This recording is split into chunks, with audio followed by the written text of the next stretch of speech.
les pirates régnaient en maître sur les mers des Caraïbes. Films et romans nous dépeignent un univers plein d'éclats et d'aventures trépidantes. Mais la réalité dépasse de loin les fictions d'Hollywood.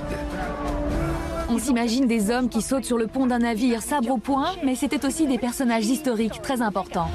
C'est à Port-Royal, en Jamaïque, que les pirates établissent leur quartier général. Ils en font la ville réputée la plus riche et la plus dépravée du monde. C'était une ville redoutable, un repère de pirates que la mer a englouti. 3 siècles après sa destruction, redécouvrons Port-Royal dans sa gloire passée.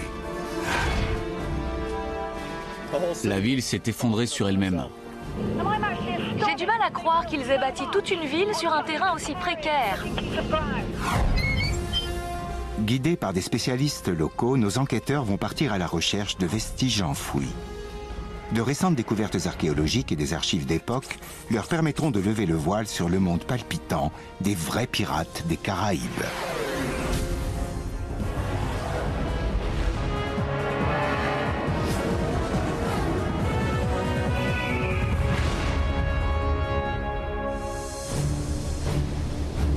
La Jamaïque est l'une des plus grandes îles des Antilles, à 160 km au sud de Cuba, dans la mer des Caraïbes.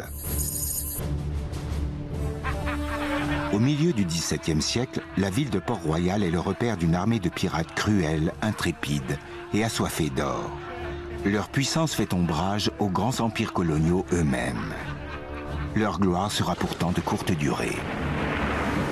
En 1692, des quartiers entiers de Port-Royal disparaissent des cartes, engloutis par les eaux à la suite d'un tremblement de terre.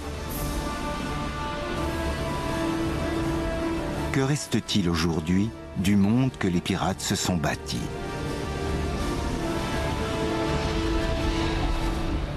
David Stewart enseigne l'archéologie sous-marine à l'East Carolina University. Il a fouillé des épaves dans les mers du monde entier. Il est ici pour découvrir ce qui repose au fond des eaux de Port-Royal. Je suis archéologue.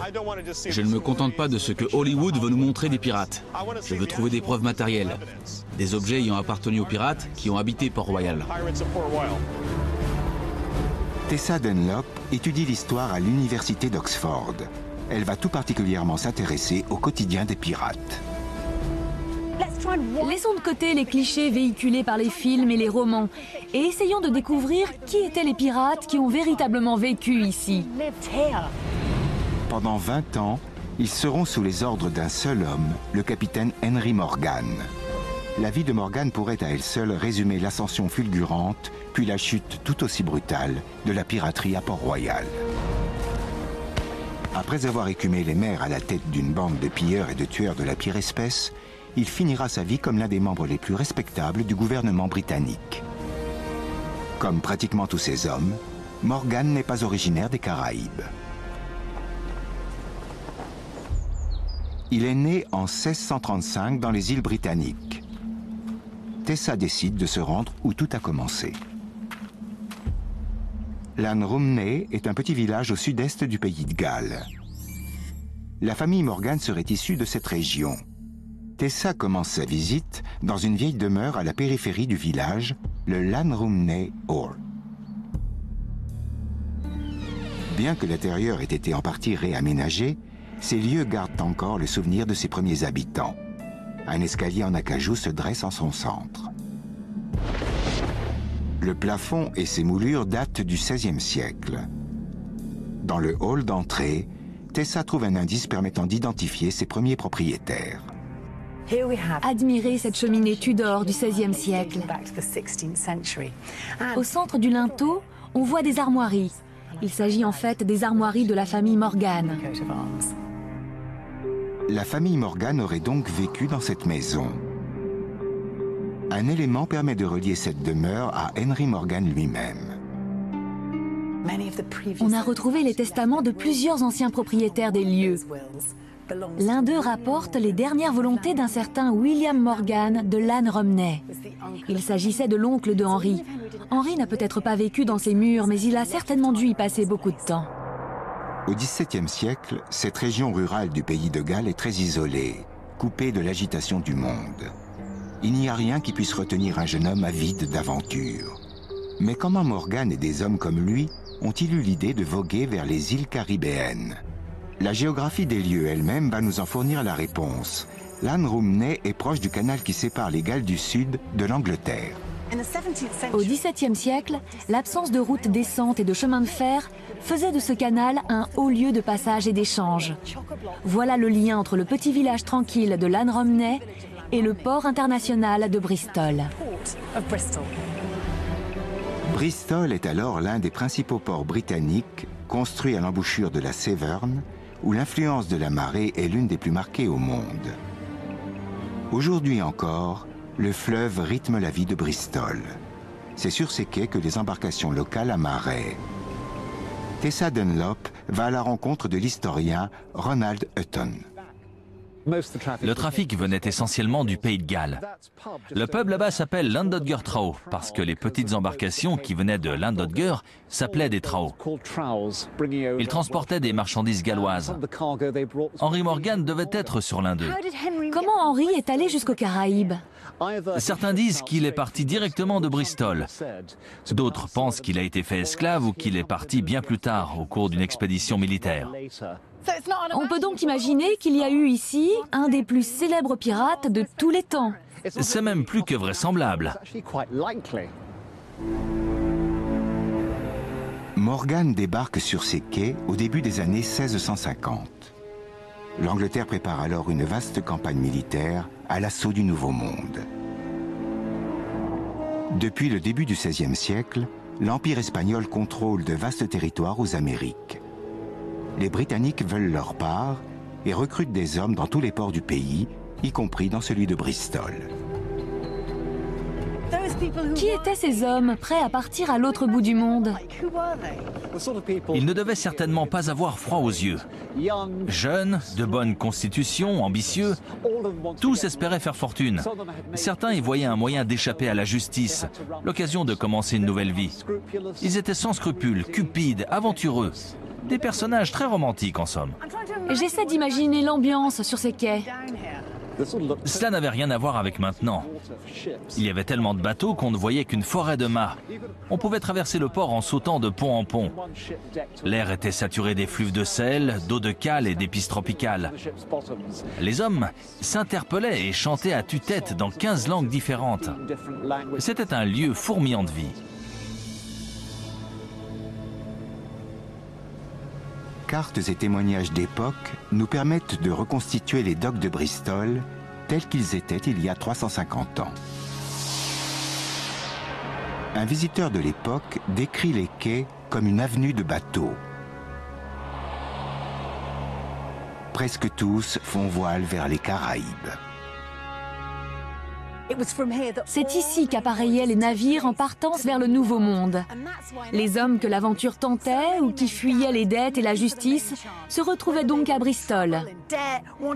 Ici, ils pouvaient prendre le large, tout recommencer à zéro et pourquoi pas devenir pirates. La piraterie ne se développera que plus tard. Au départ, les volontaires sont recrutés et rémunérés par les autorités britanniques. En 1654, le jour de Noël, 18 navires de guerre avec 3000 hommes à bord cinglent à la conquête des colonies espagnoles. Parmi eux se trouve Henry Morgan. Nos enquêteurs vont suivre les traces de Morgan. Ils mettent le cap sur la Jamaïque. Découvrons avec eux comment les pirates et la marine britannique ont façonné cette île des Caraïbes à leur image.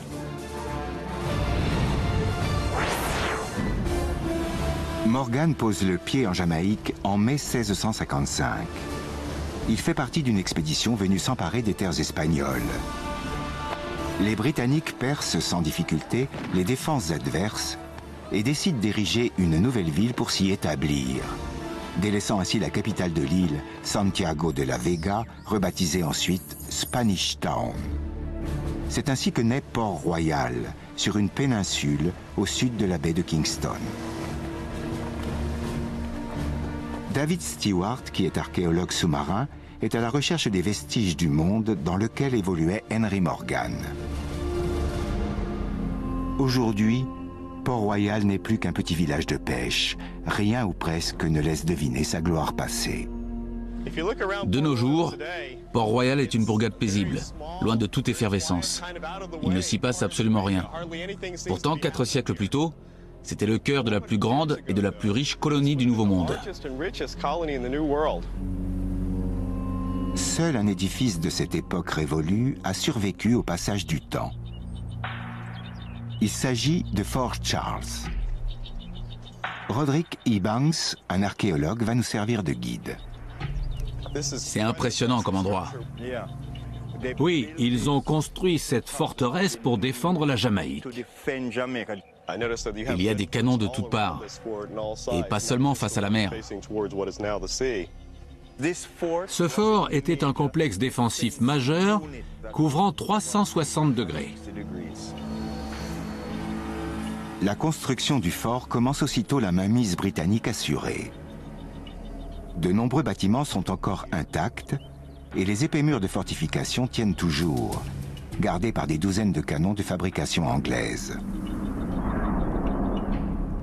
Ces murs témoignent cependant d'un changement radical des lieux. J'ai repéré une série d'anneaux comme celui-ci, le long de la façade. À quoi servait-il? À amarrer les navires le long du fort. C'est ici que s'effectuaient les chargements et déchargements. Il y a 4 anneaux de ce côté. La présence de ces anneaux est déroutante. C'était un point d'arrimage sur terre ferme. Le fort tout entier, conçu pour contrer les attaques venant de la mer, est entièrement enclavé. Comme le fort n'a pu changer de position, il faut en déduire que c'est la géographie des lieux qui a changé. Un autre indice semble étayer cette thèse.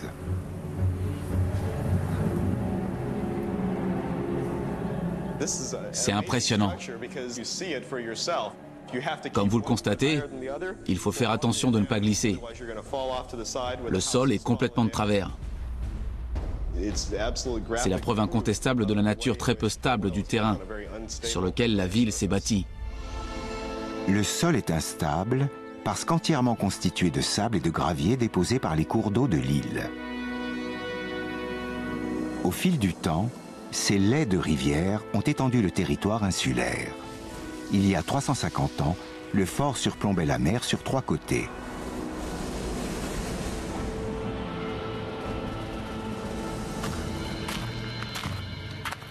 Roderick conduit David à Fort Walker, à quelques kilomètres de là. Ce complexe défensif était aussi entouré par la mer. Les Britanniques ont construit en tout 5 forts à Port-Royal. Leur emplacement donnera peut-être à David une idée de la forme qu'avait la péninsule à cette époque. Pour y voir un peu plus clair, voici une carte de Port-Royal. Nous avons visité Fort Charles et Fort Walker. D'après certaines rumeurs, Fort Rupert serait quelque part ici, émergeant parfois des eaux.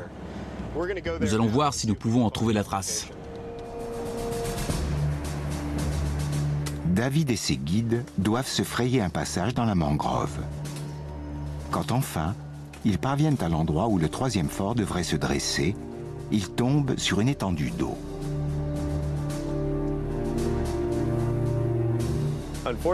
Malheureusement, la marée est trop haute. On ne distingue rien.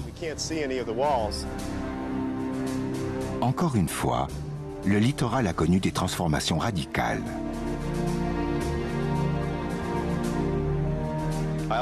Je sais également que les forts James et Carlisle sont sous l'eau. Or, ils étaient tous construits sur la côte. Il suffit de relier les points pour obtenir les limites du littoral au XVIIe siècle. Les choses ont vraiment bien changé. En marquant l'emplacement des 5 forts de Port-Royal, David découvre que la péninsule n'avait pas du tout la même forme qu'aujourd'hui. Ce déploiement défensif révèle également la présence d'ennemis qu'il faut absolument tenir à distance. La Jamaïque est alors la seule colonie britannique au milieu d'un territoire sous domination espagnole. Les troupes britanniques se retirent moins d'1 an après l'invasion et laissent l'île sans protection. Très vite, Port-Royal tombe sous le joug des pirates. À environ 400 km à vol d'oiseau de la Jamaïque se trouve l'île de la Tortue. Elle est le bastion d'une communauté de déserteurs et de repris de justice venant, pour nombre d'entre eux, de Grande-Bretagne.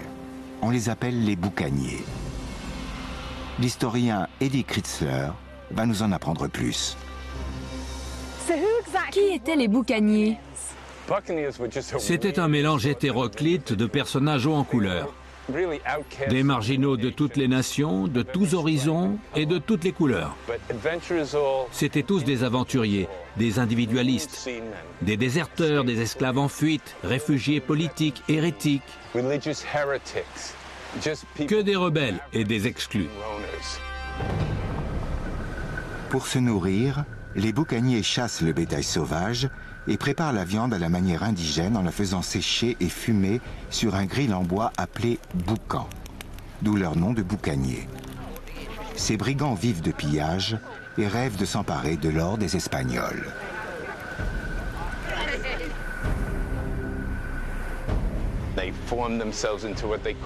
Ils formaient la confrérie des frères de la côte et pillaient les petits navires marchands qui cabotaient entre les îles. Ensuite, ils se partageaient le butin. Mais les Britanniques de Jamaïque sont désespérés. Sachant que les Espagnols ne vont pas tarder à répliquer, ils doivent trouver un moyen de se défendre. Le gouverneur de Jamaïque en vient à une solution extrême. Il invite les boucaniers à s'installer à Port-Royal. Il s'est dit qu'en offrant aux boucaniers une base où ils pourraient amarrer leurs navires, revendre leur butin et rester à portée des vaisseaux espagnols pour les piller, ils disposaient en contrepartie d'une force dissuasive redoutable. Les Espagnols y réfléchiraient à deux fois avant d'attaquer l'île. En 1657, 600 boucaniers débarquent à Port-Royal. Ces bandits et truands sont alors salués comme des sauveurs. Henry Morgan, qui a passé 2 longues années à assurer les défenses de Port-Royal, y voit une opportunité en or. En 1658, Henry Morgan rejoint les rangs des boucaniers. Il devient très vite leur chef et entreprend de transformer cette bande de hors-la-loi en véritable armée.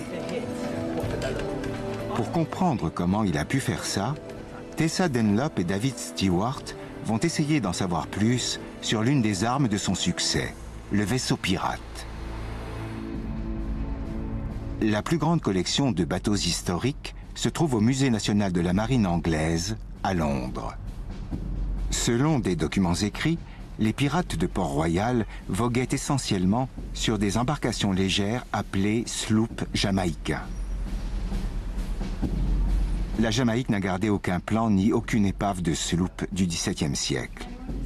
Tessa va donc se renseigner auprès d'un spécialiste à Londres. Pouvez-vous nous dire ce qu'est un sloop? Au XVIIe siècle, il s'agissait d'un navire de 20 à 24 mètres de long, relativement petit donc, et léger, avec 1 ou 2 mâts et de faibles tirants d'eau.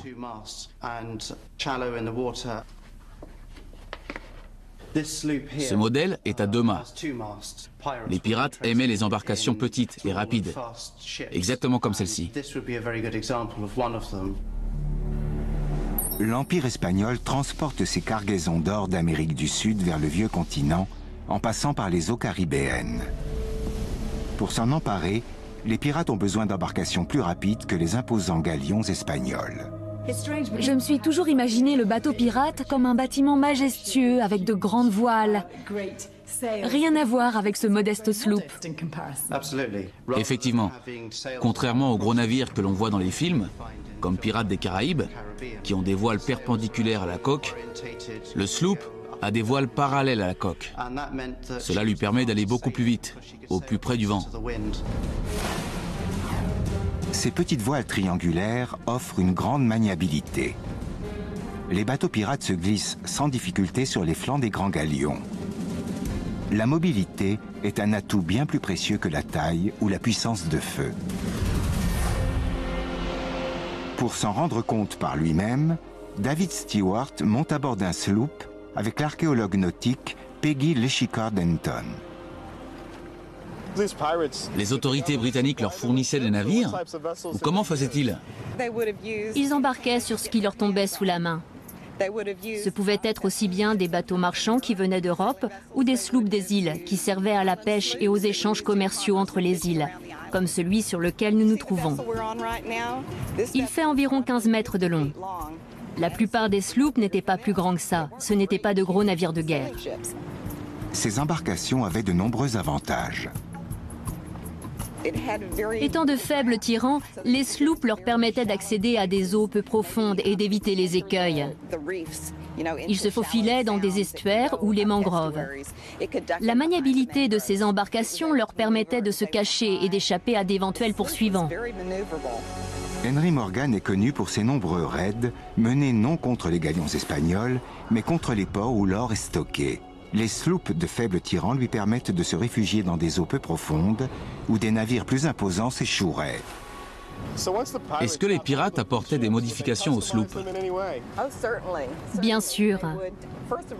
Ils devaient certainement en augmenter la puissance de feu pour attaquer leurs cibles.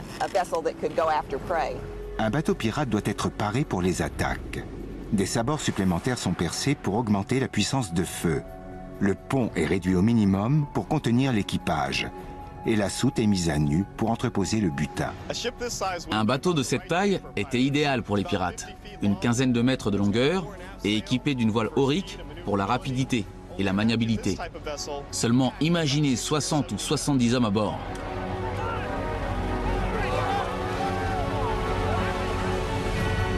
C'est à la tête d'une flotte entière de bateaux comme celui-ci qu'Henry Morgan lance le raid le plus audacieux de sa carrière. L'attaque de Portobello. Portobello se trouve sur l'isthme de Panama. C'est l'une des villes les plus prospères des Caraïbes où convergent les richesses de tout l'Empire espagnol. Une prise à laquelle Morgan ne saurait résister. C'était un grand stratège. Il s'est dit, si on ne peut pas s'emparer des galions, allons directement à la source. Il a donc rassemblé une armée de 1200 pirates, des Français, des Hollandais et des Anglais. Les Espagnols se préparent à une attaque en mer.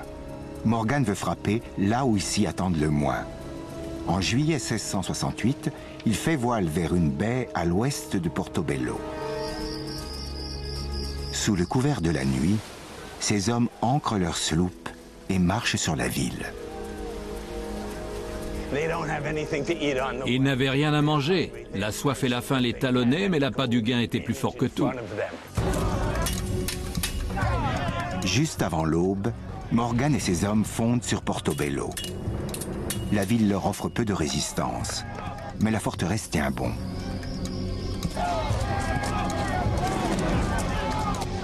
Morgan décide alors de se servir de nonnes et de religieux comme boucliers humains. En quelques heures, la ville est conquise.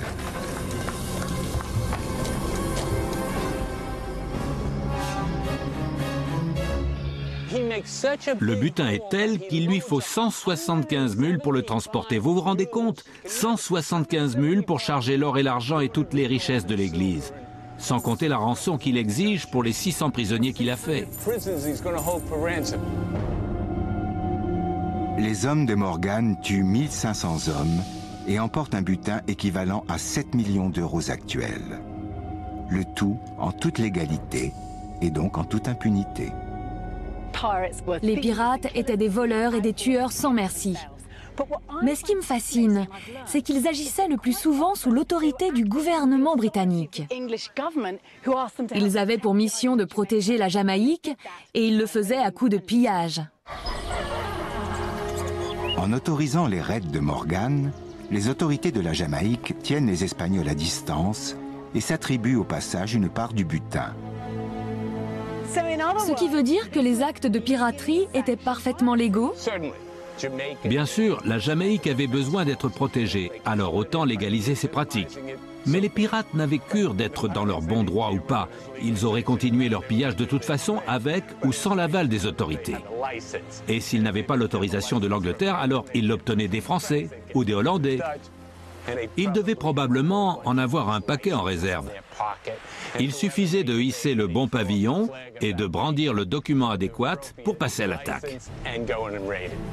Ces autorisations ou lettres de marque font de Morgan et ses hommes des corsaires et non plus de simples pirates. Très vite, leur effectif passe à 2000 hommes. Aucun navire ni aucune ville espagnole n'est alors à l'abri de leur convoitise. Tout cet argent amassé ne profite pas seulement aux écumeurs des mers et aux autorités. Il va transformer la ville même de Port-Royal. Port-Royal est le bastion du capitaine Henry Morgan et de ses hommes. Après chaque raid, ils reviennent les soutes débordant de richesses.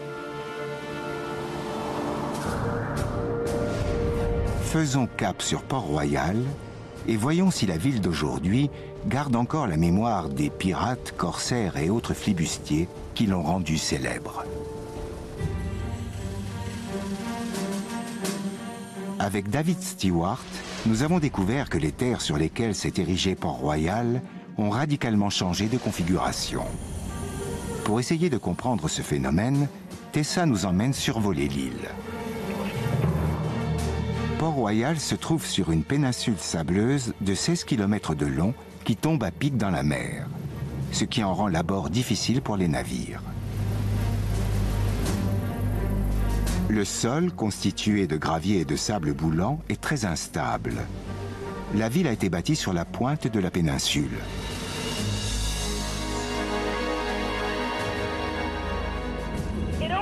Tout s'éclaire vu d'ici. La bande de terre qui s'étire jusque Port-Royal paraît très fragile. J'ai du mal à croire qu'ils aient bâti toute une ville sur un terrain aussi précaire. Lors de la fondation de Port-Royal, la péninsule était beaucoup plus petite qu'elle ne l'est aujourd'hui, sans compter le tremblement de terre qui l'a frappée en 1692.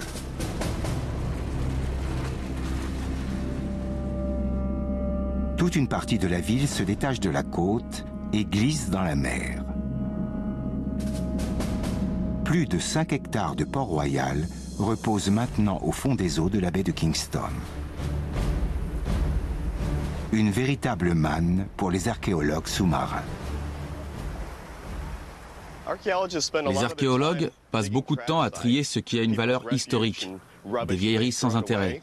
Le site de Port-Royal est unique, parce que c'est le site d'une catastrophe. Le temps s'est arrêté au moment où elle est survenue. Tout a été préservé tel quel depuis le 7 juin 1692, le jour du tremblement de terre. L'archéologue Doric Gray conduit David au bord de la portion de terre engloutie. Doric, où sommes-nous? Ce qui est arrivé le 7 juin 1692 est fascinant. Voici une carte de Port-Royal. Nous sommes ici. Et les 5 hectares qui s'étendaient à ce niveau-là ont glissé au fond de la mer. Le sol, en sable boulant, s'est littéralement désagrégé. De nombreux murs sont restés debout, certains se sont écroulés, se refermant sur tout ce qui se trouvait à l'intérieur. Comme ce quartier de Port-Royal a glissé tout entier dans l'eau sans se morceler, Doric peut sans problème localiser les différentes rues. Où sommes-nous exactement? Nous sommes au-dessus des quartiers engloutis, avec Fort James sur notre droite, Queen Street de ce côté, Lime Street qui s'étend par là. De ce côté, nous devrions pouvoir distinguer les fondations en briques des bâtiments. Grâce à ces indications, David va pouvoir explorer ces rues par lui-même.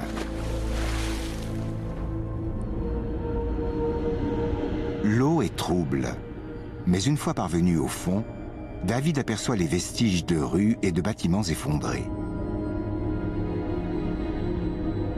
Des centaines d'objets ont déjà été remontés à la surface. Ils nous révèlent le quotidien de Port-Royal à la fin du XVIIe siècle. L'alcool coulait à flot, comme en témoigne le nombre considérable de bouteilles de vin trouvées au fond de l'eau. Les maisons closes étaient légion. le contenu d'une seringue en plomb suggère qu'elle servait à administrer un traitement contre la syphilis. Incontestablement, c'était une ville de débauche. Mais c'était également une ville d'une incroyable prospérité, où l'on trouve de la fine porcelaine et les derniers bibelots à la mode. À la grande surprise des archéologues, de nombreuses maisons étaient construites en briques importées d'Angleterre, ce qui est signe d'opulence. À cette époque, aucune ville ne possède une telle proportion de maisons en briques.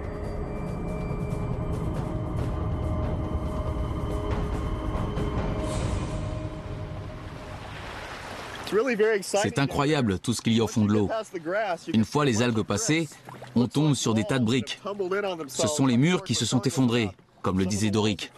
Certains murs se sont écroulés vers l'intérieur, d'autres vers l'extérieur. Il y a tout un tas de briques. La ville s'est effondrée sur elle-même. Entouré par une série de forts, le port compte plus de 2000 bâtiments accolés les uns aux autres. Les bâtisses sont construites sur le modèle des maisons londoniennes de 3 ou 4 étages. Tavernes et boutiques se succèdent au rez-de-chaussée. La population est plus dense que celle de New York ou Philadelphie à l'époque. Tout autour, des quais bondés de navires marchands et de bateaux pirates. Port-Royal est la ville la plus grande et la plus riche de tout le Nouveau Monde.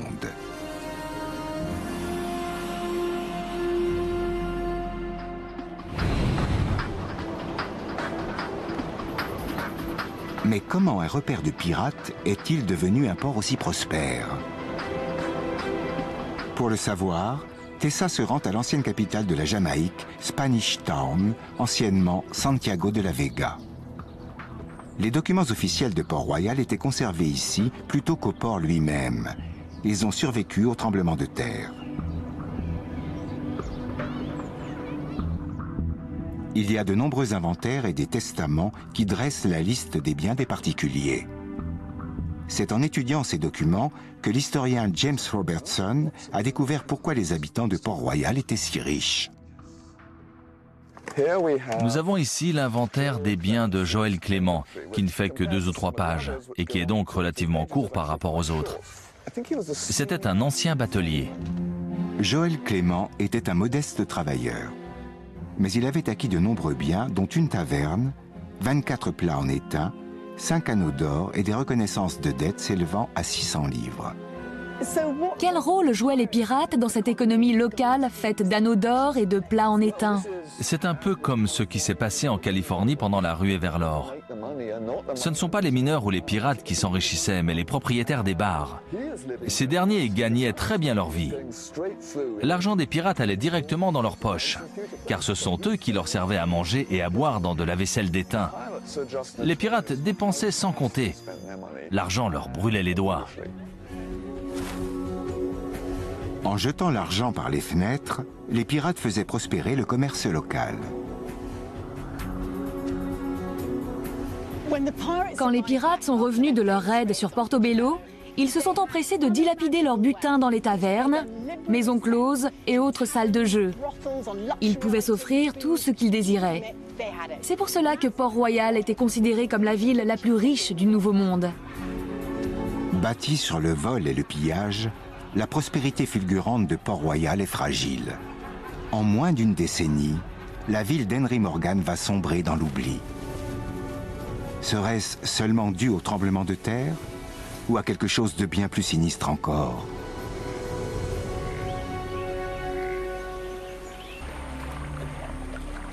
En 1670, l'Angleterre et l'Espagne signent un accord de paix et se partagent les Caraïbes. Ils décident également de mettre fin aux actes de piraterie dans leurs territoires respectifs. Les pirates sont désormais hors la loi. À la fin du XVIIe siècle, l'Angleterre donne l'autorisation à ses colonies d'exécuter les pirates. J'essaie de voir si je peux trouver des traces de potence dans cette mangrove. À un emplacement maintenant envahi par les palétuviers, des dizaines de pirates furent exécutés.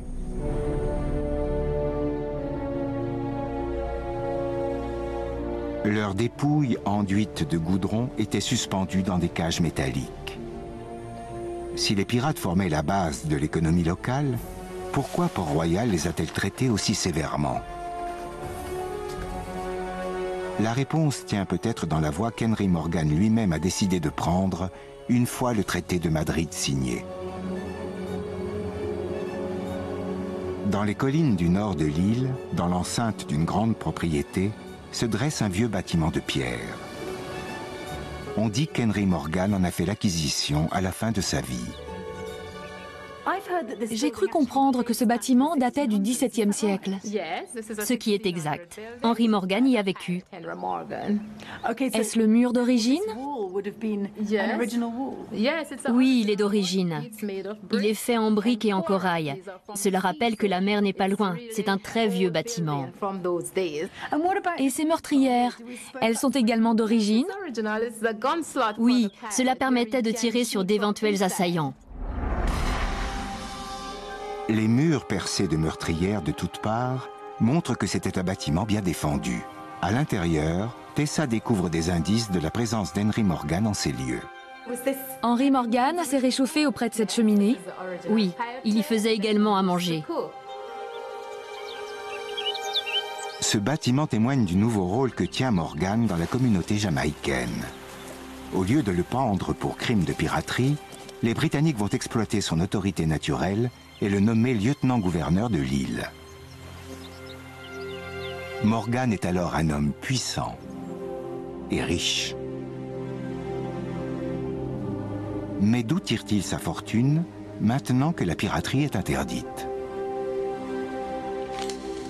Les Archives nationales de Jamaïque conservent un document qui va peut-être nous fournir une réponse. Son testament. Est-ce que cela nous dit ce que possédait Henry Morgan? On apprend qu'il possédait une grande maison très richement meublée, ainsi que des terres, des équipements et du bétail. Suit une liste plus détaillée. Des plats ouvragés, 2 anneaux d'or, des émeraudes. Était-ce des biens très exotiques? Exotique et très luxueux. Tout ce qui pousse à devenir pirate pour pouvoir se l'offrir. La suite de l'inventaire fait état de ses terres et de ses esclaves. Henry Morgan ne possédait pas moins de 139 esclaves, 44 hommes, 45 femmes et 50 enfants. Comment se fait-il qu'un ancien pirate ait eu autant d'esclaves d'Afrique? Tessa espère tirer cela au clair en visitant le domaine d'Henry Morgan. J'ai découvert qu'à la fin de sa vie, Henry Morgan avait acquis de grandes possessions immobilières, qu'il avait plus d'une centaine d'esclaves et qu'il pouvait s'enorgueillir d'un titre ronflant. On est loin de l'image sulfureuse du pirate. Il était devenu quelqu'un de respectable. En suivant les indications données dans le testament, Tessa se rend dans le district où Morgan avait sa résidence principale. En pleine campagne, elle découvre les limites de ses propriétés. Aujourd'hui, c'est une région agricole pauvre et délaissée.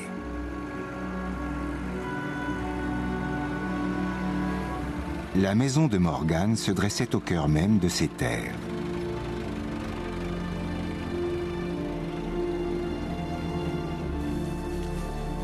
La végétation a presque entièrement envahi la demeure.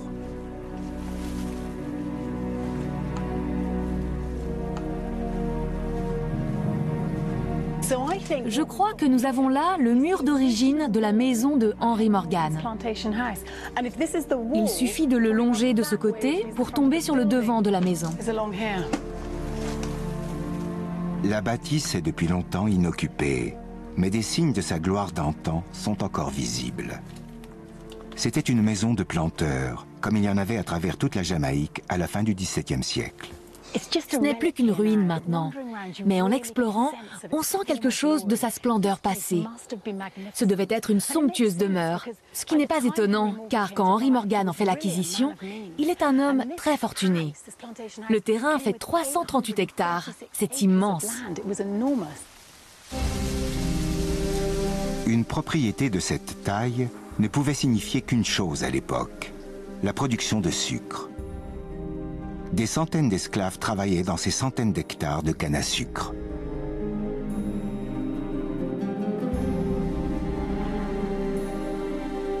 De nos jours, La bâtisse est envahie par la végétation, mais elle fut une imposante et luxueuse demeure. C'est ici que mourut Henry Morgan en 1688, au milieu de ses biens et d'innombrables rangées de canne à sucre. La canne à sucre devenant la principale source de richesse des Caraïbes, la piraterie tombe en désuétude. L'argent qui venait des pillages vient désormais du sucre et des esclaves. 4 ans après la mort d'Henry Morgan, un tremblement de terre frappe Port-Royal, faisant 2000 victimes et engloutissant 5 hectares de terre dans la mer. Sans la présence des pirates et avec le déplacement de l'économie dans les terres, Port-Royal connaissait depuis longtemps déjà un rapide déclin.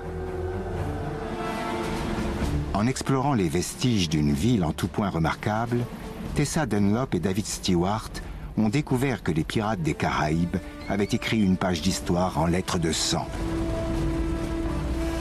Cela m'a permis de comprendre que les pirates étaient bien plus que des aventuriers sautant à l'abordage des galions marchands.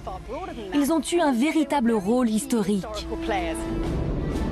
En étudiant les bâtiments et les structures liées aux pirates, ils ont compris comment ces hommes avaient influencé le développement d'une ville tout entière et comment ils avaient infléchi le cours de l'histoire des Caraïbes.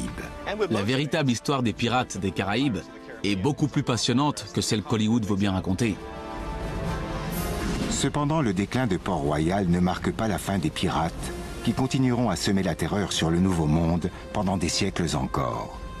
Mais plus jamais ils ne seront aussi riches, ni n'auront autant de liberté d'action que pendant l'âge d'or d'Henry Morgan et de ses pirates de Port-Royal.